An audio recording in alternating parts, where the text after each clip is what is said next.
Hi, I'm Patrick Hopper, publisher of Embedded Computing, and I'm here with Keith Swaney at Automate 2023. This is exciting. MiTAC, who's exhibiting at the show, recently won 2 Best in Show awards, and I'm sure Keith is really excited about it. So Keith, why don't you tell us a little bit about what you won and a little bit more about your Edge AI products? Absolutely. I'll start off with an overview. MiTAC, basically we won an award for the co-development with Halo, of putting 8-in-1 on a single card. Halo typically comes up with a single chip on a smaller module.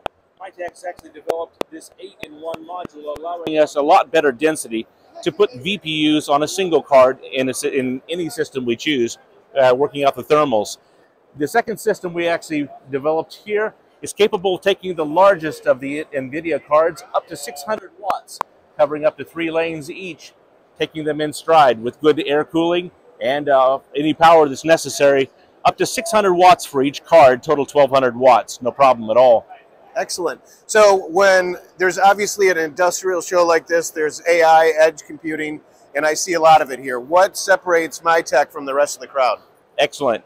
MiTAC can work your design anywhere from a paper napkin up to our own design and perhaps customize it to meet your needs. In this case, we took the Halo concept of a single chip on a single card, re-engineered it to fit up to 4 or 8 on one card, so they can actually fit your environment and meet your computing needs.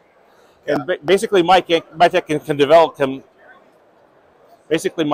develop practically any device, from a handheld navigation device all the way to a box PC and to panel PCs, anything that you need.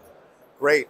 Well, thank you again, Keith, and we're live from Automate 2023, and for more information, you can visit MiTAC online or come see him at the show here.